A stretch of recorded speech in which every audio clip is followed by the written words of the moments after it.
It's good to be here. My name is Steve Hoffman, but in Silicon Valley, they call me Captain Hoff. That is my nickname. I am the captain of Founderspace, and Founderspace is an incubator and accelerator. It went black. Here we go. Yeah, an incubator and accelerator that works all over the world. So I spend 70% of my time traveling the globe looking at new technology. We have over 50 partners in 22 countries.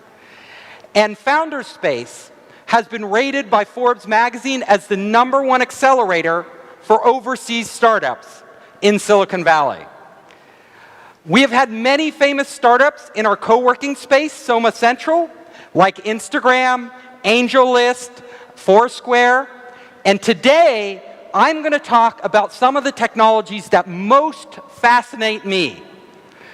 So, technologies are the future of the brain, our human brain, and where it is headed with technology. So if we examine our brain, we will realize that for over 100,000 years, our brain has remained the same. But the world around us has changed radically. So think about it. We have the same brain as a prehistoric cave person, as a Neanderthals, it's the same brain. But the world has totally changed. That is the power of our brain. It's very elastic. It can reprogram itself. But now, we're going to begin to change our brains. And we are doing this with new technology. Now, some of the basic technology out there, EEG, allows you to actually measure your brain waves. And these devices can tell if your concentration levels. They can be used to actually move a cursor on a screen. There are applications for these devices in entertainment. They're working on them for controls for games. In medical, these devices are being used for conditions like PTSD, post-traumatic stress disorder, and ADHD, and other conditions. And they're being used for education. They have applications now for children to study. And they measure their concentration levels and can actually change the applications as the children learns. But where we're headed, and let me tell you, 1 minute, is these devices are now capable of actually recording dreams, but not in a very granular way. In a very primitive way, they can actually capture and identify what a person is dreaming. So they have done studies where they've hooked these devices up to a person's head, they've had them dream, they woke them up, and then they asked them to recall memories in their dreams. And they read the patterns of the brain. And then the person goes back to sleep, and if they dream of the same things, they can recognize those patterns. That is just the beginning of where we are headed. Right now, scientists in laboratories around the world are developing brain chips. Now, these are chips that can be inserted into the brain, and they are wireless. And let me show you. They have actually had a monkey that broke its back. So its spinal cord was severed. The monkey was paralyzed from the waist down. But they inserted a chip in the monkey's brain, and then they inserted another chip in its lower spine. And they allowed the brain to communicate with the lower spine. As soon as they did this, the monkey could walk again. That is amazing. Totally amazing. So they could actually transmit the thoughts of the monkey wirelessly to parts of the body. But it gets even more amazing than that. So they now have, in a laboratory, monkeys with chips in their brain. And then they have an electric wheelchair. And just by thinking, Just with the thought of the monkey, they can drive the wheelchair around. Think about that. If a monkey can do that, what could you do if you had that chip in your brain? They have also done experiments with monkeys with a chip in their brain and a robotic arm. And the monkey, just by thinking, can reach out and grab something like food and feed itself. That is amazing if you think about it. So the monkey's thoughts are actually able to control things outside their body. So when we start to think about the future, about where technology is headed, this is where we're going. We will have brain chips in humans. And the people who will get those brain chips first are people who suffer from severe medical conditions. So if you have a severe medical condition, like you're paralyzed from the neck down, or you suffer a brain disorder like Alzheimer's disease or Parkinson's disease, and that brain chip can restore your quality of life, would you hesitate to get the chip? No, of course not. You would say, put the chip in my brain. So that is starting right now, these experiments. And even more interesting, scientists have done experiments with rats, and they have chips in the rat's brain. And what they did was they taught a rat how to do certain things. And when the rat did all these complex things, it could get food. Now, it took the rat weeks to learn that. Weeks. But then they hooked the rat's brain chip to the internet. And they had another rat in another city. And instantly they connected those two rats' brains. And do you know what happened? The other rat knew how to get the food right away. It didn't have to learn anything. The knowledge was transferred from one brain of a living animal to another brain. That is amazing. That opens up a world of possibilities. Because if they can do that in rats today, imagine 10 years from now what they can do in humans. And we will go there. So, mind-to-mind communication. This is something of science fiction that we all read about. But this is actually possible today, as I just showed you. So there will come a point where if we have a chip in our brain, and you out there have a chip in your brain, we can communicate. We can communicate without talking. We can communicate when you're halfway around the world. And we can exchange knowledge. So, if you look at a world where we have these chips that are connected to the internet, all of a sudden, every piece of information on the internet becomes accessible to our minds. Now, when we look back at today and we have to go to Baidu or Google and type it in, that will seem so primitive. Nobody will do that. You will just think, what knowledge do I need? And it will appear there for you to use. But it gets even weirder, stranger. Because we will not only be able to transfer knowledge, but we will be able to transfer memories. Now, so you could have an experience like skydiving, and all of a sudden you could transfer that experience to a friend, and all of a sudden they have experienced what you have experienced. It gets even weirder, because we will be living our lives as our lives. We know our lives and our memories. But you will all of a sudden have access to anybody's life who wants to make it available to you. People will open source their lives so others can download pieces of their lives and experience those things. That will be really strange. We won't know the difference between our own memory and a memory we acquired from someone else.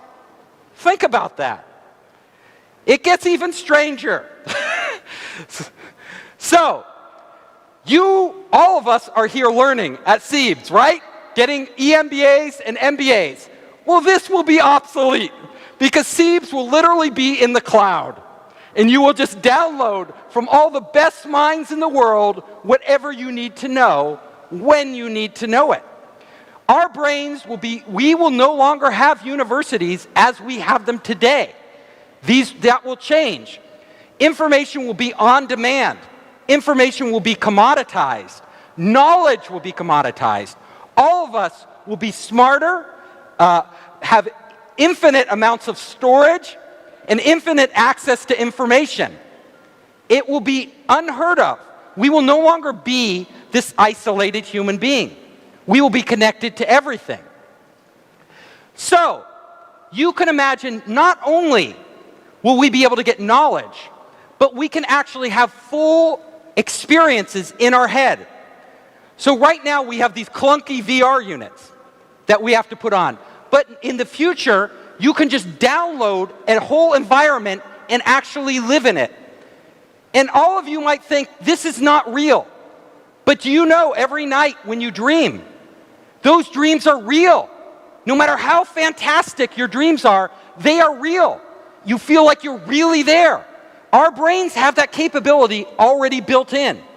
All it takes is the technology to stimulate and transfer the right images in our brain so our brain creates them, and then we will live like the difference between us dreaming and reality will be blurred.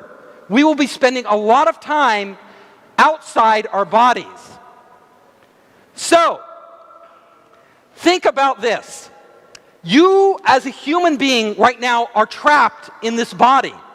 But once you are connected to the internet, you are no longer trapped in your body. You can actually be anywhere at any time that any other person or any other device is getting sensory information. So there could be a robot on Mars, and you could literally tap into the robot on Mars, and it would be like you're on Mars. It could totally recreate the experience, including the sensations, the physical sensations, like everything of you being on Mars. You can live through other people, your favorite pop star, your favorite scientist. You could be in Elon Musk's head right now, walking around doing what he's doing, if Elon Musk allowed you to do that. It gets so strange because our senses now, we have our 5 senses of our body. But suddenly, if we are connected to a world of intelligent machines and intelligent sensors all over, we will no longer have 5 senses. We will have access to hundreds of sensory input. Infrared, right? All these UV, all these different types of senses that we never even experienced before. It will radically change how we perceive existence. So if you start to go down this path, you see, we won't even be, our life today will be totally alien to us. We will be living in a whole nother reality that is blending information, sensory information, data information, memories, all of this from all around the world in this vast internet. And that will and can happen. So let's go even further. Experiencing other lives. So all of us experience things in our life. But now we will be able to have many lives. You can have many lives because you can access other people and other places and live through them. And if you want to think about this, it can be almost like heaven. Why do I say this? Because if you study every major religion in the world, every religion, Buddhism, Christianity, Hinduism, what those religions promise us is that we will escape our bodies in the future. We will go to some heaven or nirvana or a state of non-being or a state of inclusiveness with everybody. No longer will we and our consciousness be confined to our bodies as an individual. In fact, if you look at us right now as a human being, if I feel pain, if I'm in pain, nobody else can feel the pain I feel. If you're in pain, I can't feel your pain. I can feel sorry for you, I can empathize with you, but I cannot feel your pain. But in this world, we will actually be able to feel the emotions of other people. You can actually not just transfer data and sensory information, but emotions. I would know your pain, you would know our pain, and human beings would never be alone. So, we will come to a point where we, as gods, like gods, will be creating our own reality. We will be redefining what the human experience is for the first time in history. This can happen, and it will happen, but what we want to think about is this. Technology is really powerful. The internet, being connected, is really powerful. But we've already seen, in a very primitive way, just with our cell phones, these primitive devices, how it can totally change our life. Like all of our lives are changed by WeChat. All of our lives are changed by the internet. Well, we are embarking on a path now where we will become the internet. The internet will become us. They will be inseparable. We'll have our storage and everything else all over the place. And when we do that, we have to understand that this is a big responsibility.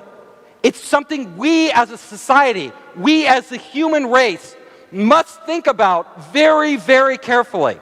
Because imagine, people can hack your cell phone now. People can hack your computer, and it can be bad. They can steal your banking information, take all your money. They can steal your identity, but they can't really hurt you. In the future, though, if somebody hacks into your head because it's connected to the internet, they can steal you. They could actually steal you. They can implant memories in your head that you don't have. They could erase memories. They could control you in ways that you wouldn't even know you're being controlled. Is this scary? So I painted on the hand a heaven, but there is also a hell, right? This is heaven and hell. We are on the cusp of this technology that is so powerful and has the potential to so radically transform our lives and our existence, and we have to be very careful about how we do this. We don't want people controlling us. So think about this. Think very carefully. Everybody in this room are very smart people. You're all highly educated. We are going to be making these decisions that lay the groundwork for this technology in our lifetime. And those decisions will affect the rest of humanity more than any decisions we have made in the past. So I wanted to thank you. I am the author also of this book, Making Elephants Fly, published by Zhang Xin. And I love China. I travel here all the time looking at new technologies. And I just want to say it has been a pleasure being here. Thank you so much.